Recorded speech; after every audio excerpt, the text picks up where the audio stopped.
Assalamualaikum Sobat MG. Di sini kita bukan tentang membicarakan kekuatan iman untuk berpuasa ya. Tapi untuk penderita gangguan kecemasan, kadang-kadang yang terpikirkan ketika mendengar kata puasa adalah lemes, mata berkunang-kunang, takut pingsan. Karena bisa dimaklumi ya, kita kan nggak makan dan nggak minum. Nah, kalau orang dengan gangguan kecemasan atau anxiety disorder, pasti akan bermunculan pikiran-pikiran buruk yang kayak pesimis, aduh aku bisa nggak ya gitu. Apalagi untuk yang biasanya sakit asam lambung, sakit GERD, yang kalau telat makan sedikit aja biasanya bakalan kambuh, bakalan nggak karuan rasanya, mungkin bisa dada sesak, lemes, pengen pingsan gitu. Jadi ketika membayangkan, dari subuh sampai maghrib puasa, nggak makan, nggak minum, bisa nggak ya? Nah, dalam video kali ini saya ingin berbagi tips menjalankan puasa untuk penderita gangguan kecemasan atau anxiety disorder. Nonton videonya sampai selesai ya. Jangan lupa untuk klik subscribe channel Mayawagi ini, klik like juga, dan tulis komentarmu di kolom komentar. Jadi untuk bisa lancar puasa selama di bulan Ramadan, bahkan bisa lancar puasa di saat-saat hari biasa ya, menjalankan puasa sunnah, kunci yang pertama adalah yakinkan diri bahwa memang puasa itu baik untuk kesehatan. Yakin. Karena berdasarkan pengalaman orang-orang terdekat saya, bahkan dari hasil konsultasi saya dengan dokter, juga dari literasi yang saya baca, puasa memang sudah teruji secara medis bisa meningkatkan kesehatan kita, termasuk masalah asam lambung. Biasanya kan kita mikirnya kalau telat makan bakalan kambuh, lambungnya bakalan makin tambah parah sakitnya. Tapi dengan berpuasa itu sebenarnya kan lambung seperti diistirahatkan dulu, jadi di situ terjadi perbaikan-perbaikan yang misal kalau ada luka atau apa, itu bisa sembuh dengan berpuasa. Jadi harus yakin bahwa puasa ini sehat.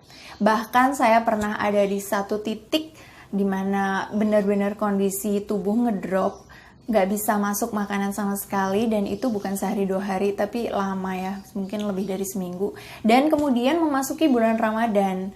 Jadi terus saya tuh kayak, kalau saya bilang nekat aja, ya karena dari dokter pun juga membolehkan ya. Nekat aja saya yakinkan dalam diri saya, puasa adalah obat, puasa adalah obat. Dan alhamdulillah ternyata lancar. Jadi ketika itu saya sudah mikir, karena pas sakit itu ya udah sih kalau mau mati aja gitu kan. Maksudnya ya udah, apalagi yang harus saya lakukan gitu. Saya sudah mencoba misalnya minum obat dokter, makan teratur dan sebagainya, tapi memang nggak bisa masuk makanan sama sekali. Jadi ketika saya puasa, ya sudahlah gitu, saya pasrahkan diri ini sama Tuhan, sehat sakitnya terserah Tuhan. Saya menjalankan ibadah puasa dengan yakin, dan alhamdulillah ternyata lancar, bahkan jadi sembuh dari sakit yang sebelumnya parah itu. Jadi memang yakinkan diri, sekali lagi yakinkan diri bahwa puasa memang baik untuk kesehatan. Terus udah puasanya bakalan lancar gitu aja? Ya nggak juga, pasti bakalan ada tantangan-tantangan lagi kan. Nah, dengan berjalannya waktu, pasti akan muncul nih, kayak misalnya kayak tuing-tuing gitu kan di pikiran kita tuh. Kayak keliengan dikit, matanya agak berkunang-kunang dikit, pasti di jantung udah deg-degan. Aduh, jangan-jangan pingsan, apa buka puasa aja ya, ngerasain kayak gitu juga nggak? Jadinya untuk menghilangkan pikiran-pikiran negatif yang biasanya muncul, kayak lihat jam, aduh jam 11, aduh kurang berapa jam lagi, aduh udah nggak kuat gitu. Lihat jam lagi, jam 11 lewat 15. Makin lama dibiarkan, pikiran-pikiran buruk itu makin menguasai dan akhirnya kita bisa lagi cemas berlebihan, bisa takut kan. Nah, makanya sibukkan diri dengan melakukan hal-hal yang positif untuk mengcover itu semua, biar pikiran buruk gak sempet buat muncul di pikiran kita. Nah, berhubung misalnya bulan Ramadan, alangkah baik sekali kan kalau misalnya kita sibukkan diri dengan beribadah. Kita selain sholat wajib, kita perbanyak sholat sunnah, kemudian membaca Al-Quran, mempelajari Al-Quran, berzikir. Terus bisa juga dengan mencoba resep-resep baru di dapur, kita masak buat buka puasa keluarga. Bisa sibukkan diri juga dengan menanam sayur di pekarangan rumah atau apapun yang kamu suka dan kamu bahagia melakukannya. Soalnya kalau pas kita lagi menyibukkan diri dengan hal-hal yang kita suka, biasanya waktu cepat berlalu ya. Tahu-tahu udah maghrib aja dan kita bisa berbuka puasa. Jadi puasa hari itu bisa lebih lancar. Terus gimana kalau kita masih diharuskan meminum obat dari dokter? Misalnya obat psikiater yang memang harus diminum terus-menerus ya. Misalnya antidepresan atau obat lainnya. Kalau memang jadwal minumnya sehari sekali aja, nggak ada masalah ya. Kita bisa minum sebelum tidur atau ketika sahur. Tapi untuk yang harus diminum siang, nah gimana? Baiknya diminum apa enggak obatnya?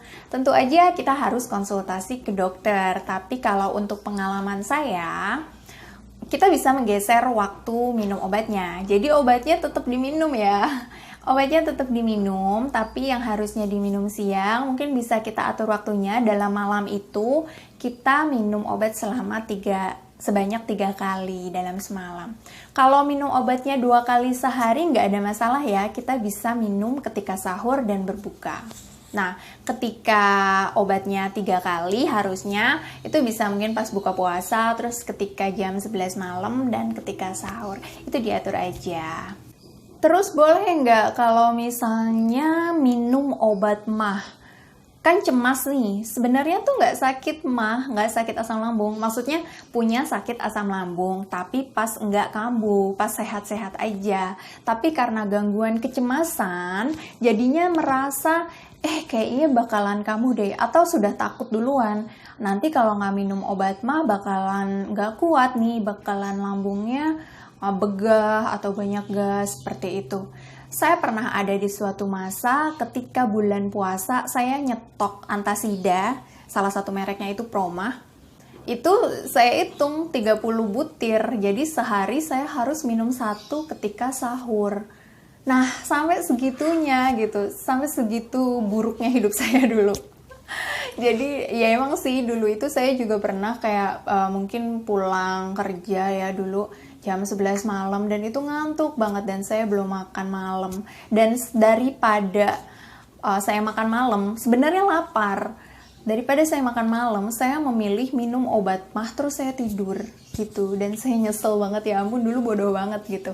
Jadi segitu tergantungnya sama obat mah. Nah, kadang-kadang orang dengan gangguan kecemasan tuh minum obat mah ketika ingin berpuasa, padahal tidak kambuh. Nah, apakah ini diperbolehkan gitu kan? Saya pernah konsultasi ke dokter dan itu dibolehkan saja karena bisa membantu menenangkan pikiran kita kan. Jadi kita merasa sudah minum obat mah. Tapi tentu aja nggak tiap hari, nggak 30 hari. Mungkin ketika awal-awal 1, 2, 3 hari, mungkin 3 hari sahur minum obat mah, tapi setelah itu tubuh kita akan terbiasa untuk berpuasa dan tidak ada masalah lagi. Harusnya kita sudah kita bisa lepas dari obat mah gitu.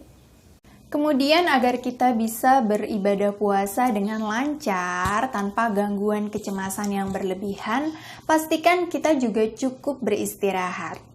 Jadi memang kalau bulan Ramadan kita harus sahur bangun pagi-pagi. Untuk orang yang gak terbiasa bangun pagi pasti kan rasanya tuh ngantuk banget. Dan malamnya juga kita mungkin untuk tidur awal juga agak susah ya, karena biasanya ada sholat tarawih dan sebagainya. Tapi, pastikan kita cukup istirahat dengan tidur yang berkualitas. Jadi diatur aja, paling enggak kita tidur sekitar 5-7 jam setiap harinya. Misalnya kita tidur dari jam 8 sampai jam 2 pagi gitu. Terus nanti bisa ditambah pas siangnya. Intinya, cukup istirahat itu menjaga kita tetap sehat, tetap bugar. Karena kalau kurang tidur, nanti kalau ngedrop, kecemasan kita bakalan muncul lagi. Jadinya harus tetap jaga kesehatan dengan tetap istirahat. Tetap juga ya jaga pola makan dan nutrisi makanan juga sebaiknya lengkap biar kita nggak kekurangan gizi selama menjalankan puasa di bulan Ramadan. Nah, makanan apa aja, pola makan yang kayak gimana biar kita bisa lancar puasa, nanti bakalan Maya ceritain di video selanjutnya ya. Ya, berdasarkan pengalaman Maya pribadi dan teman-teman. Semoga video ini bermanfaat dan kita bisa lancar menjalankan ibadah puasa tanpa gangguan kecemasan berlebihan atau anxiety disorder. Terima kasih sudah menonton video ini sampai selesai. Jangan lupa untuk klik like, share, dan tulis pengalamanmu di kolom komentar. Dukung Maya terus dengan cara subscribe channel Maya Wagi. Terima kasih ya. Wassalamualaikum warahmatullahi wabarakatuh.